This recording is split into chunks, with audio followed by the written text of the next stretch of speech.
So we move on now from one conversation to the next, this time in the form of our operator's perspective, where our next set of guests are going to give us their outlook for the future, covering Africa and Morocco, as well as some of the key opportunities for specific brands. It's a great pleasure to welcome to the stage Jochem-Jan Sleiffer, the President of the Middle East, Africa and Turkey at Hilton. Fantastic to have you here with us. Thank you so much for joining us. And our other guest for this session is Marloes Knippenberg, CEO of Kerten Hospitality.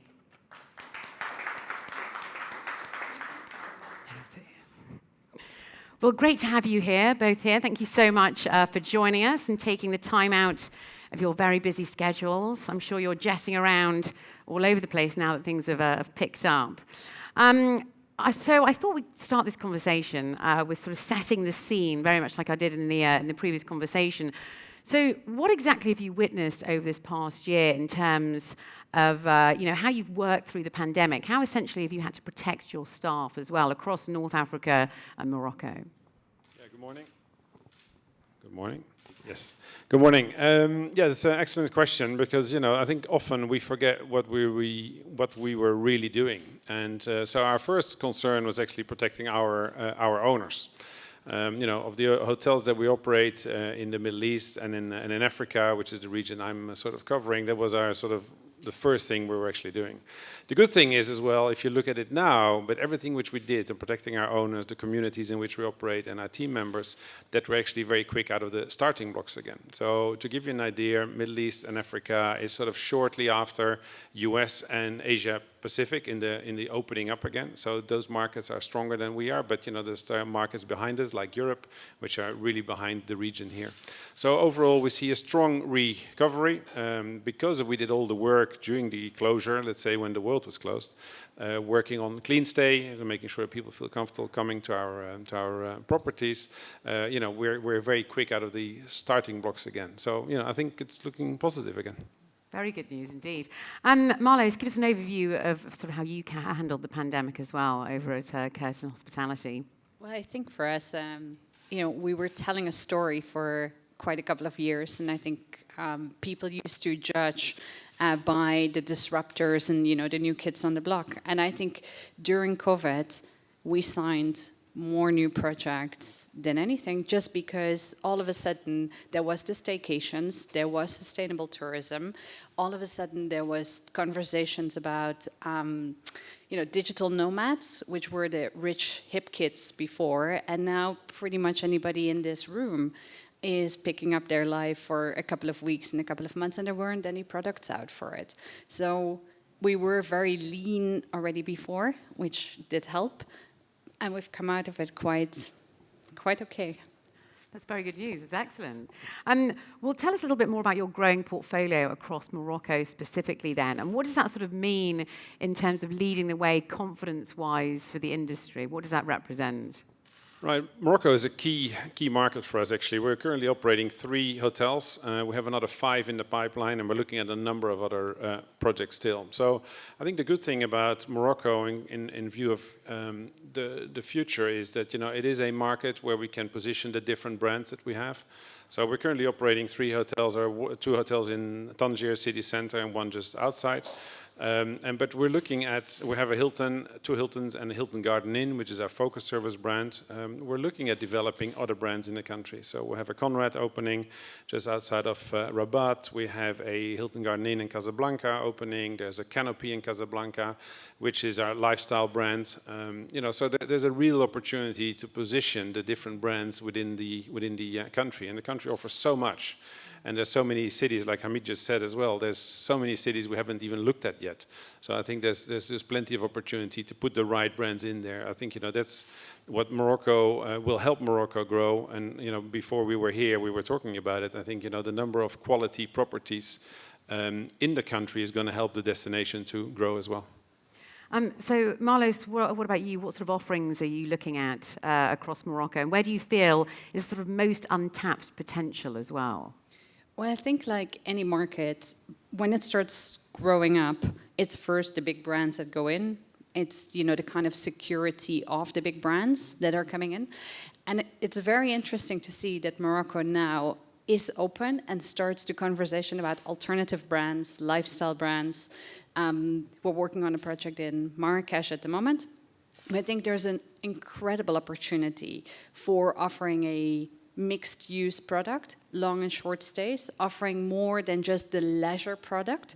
And I think even when what you said in your speech, it's very interesting that when I went the first time to Marrakesh, I was surprised by the sustainability. I was surprised by the amount of venues that have their own wells, their own food, how green it was. And kind of, the idea of Marrakesh has always been this tourism, leisure, historic kind of destination.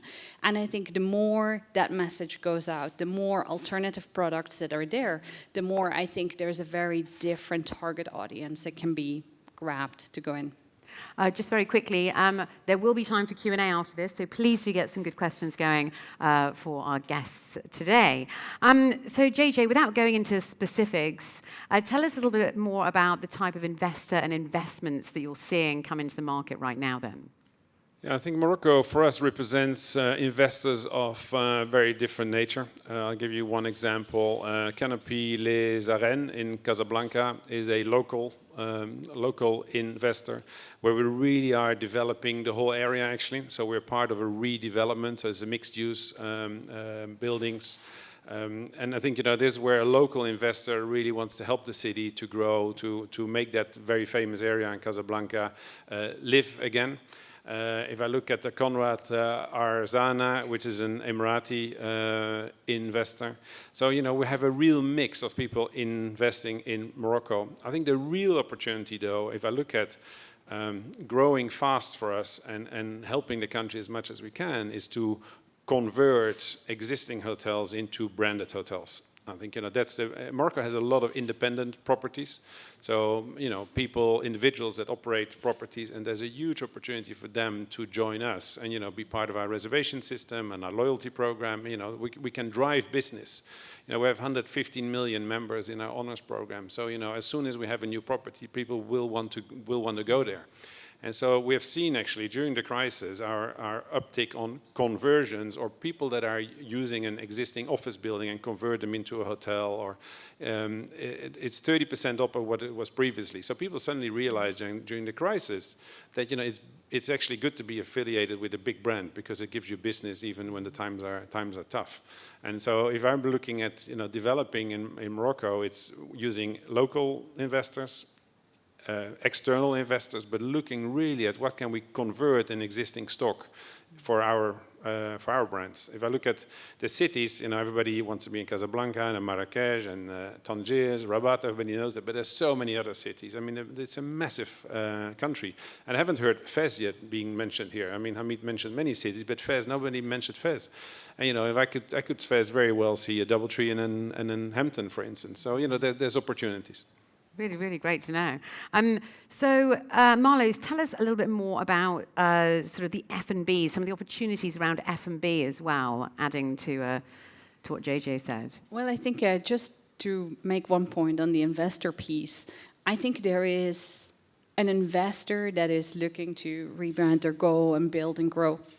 But I think there is quite a lot of people with roots, they're roots from grandparents or grand-grandparents that are looking to go back. There's quite a lot of people in this region who have an incredible love for Morocco, but I think there's many people who want to put their own stamp on it. And I think there's, and it's really interesting that we're sitting, big operator and really not so big operator.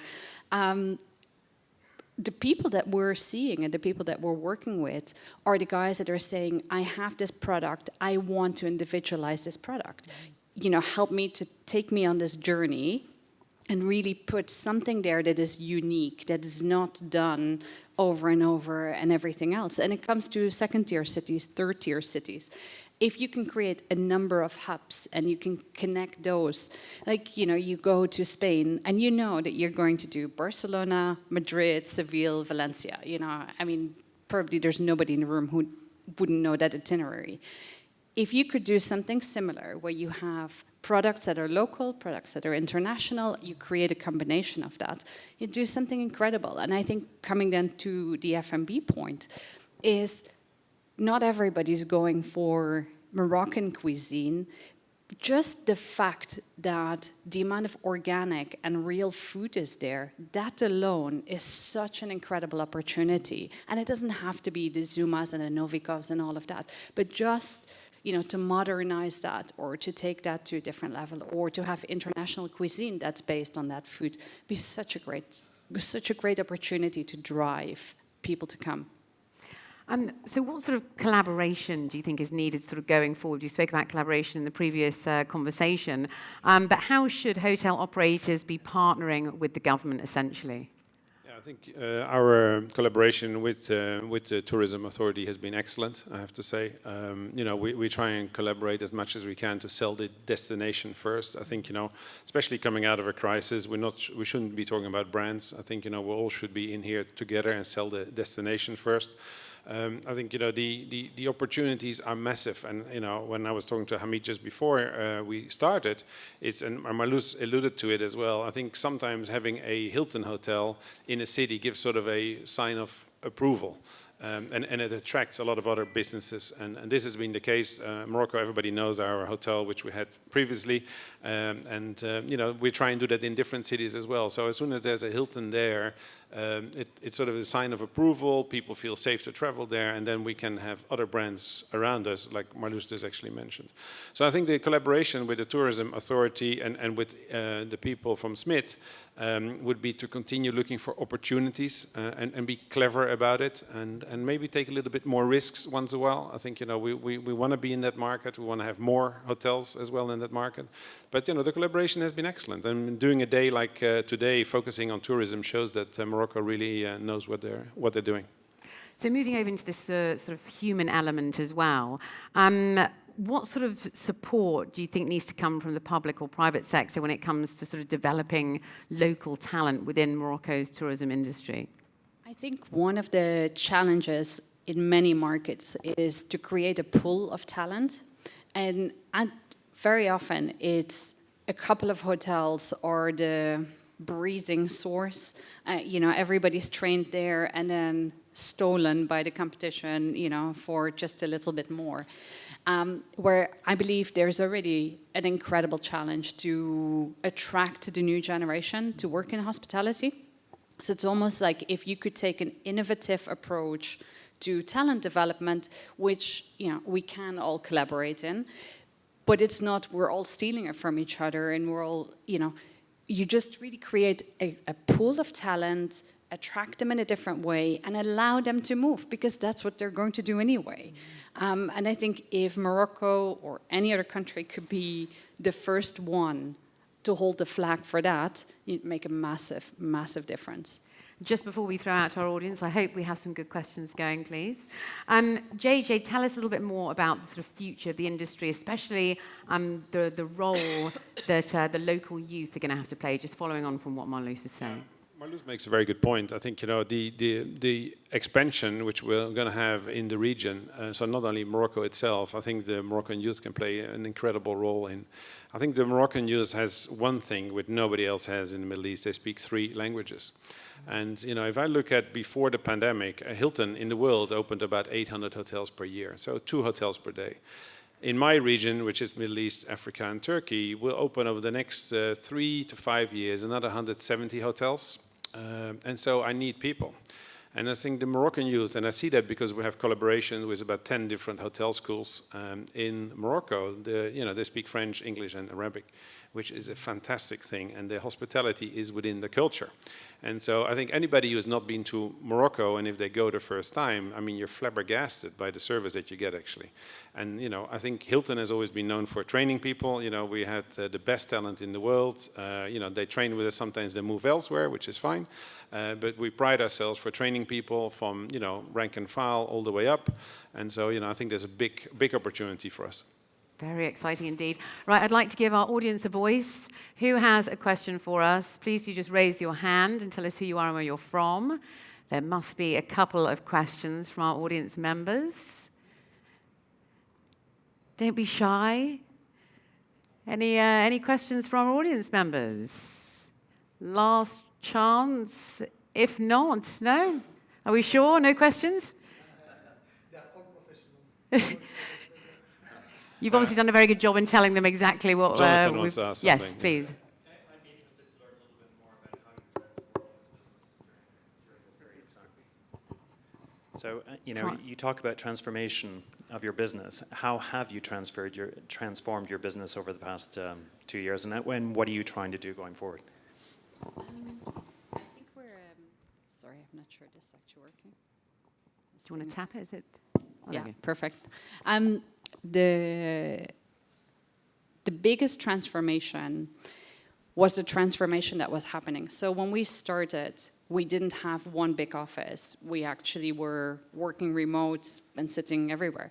I've always moved the teams to the projects and the locations from the beginning, which means, you deal with an owner, you pretty much move there for a while.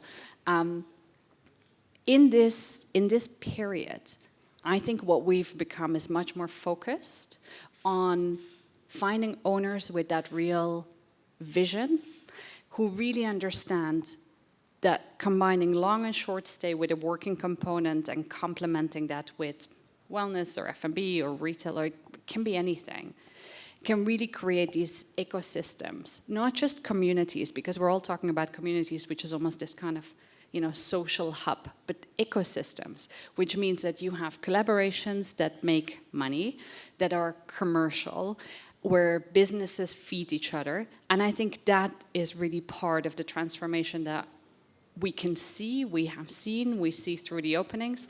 Our short-term products, people are requesting for long stays.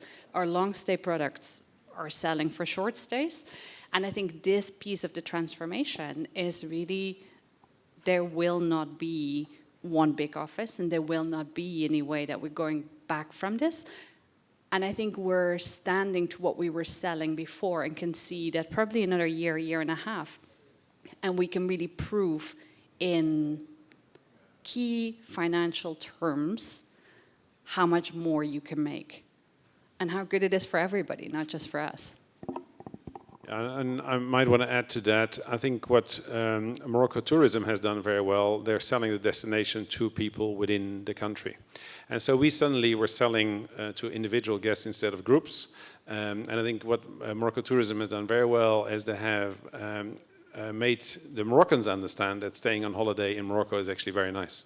Where previously they would go to Spain and they go to Italy, they realized that staying in Morocco was very nice. So we had to adapt the way we actually worked. And the second point, to Marloes' point, for the investors in the room, I think the whole perception of working in an office is changed over the last 1.5 years. So I think, people will be less in offices. I think we still need offices, because especially if you look at us, culture is important to understand, which kind of company you're working for. But I think there will be a lot of office space empty.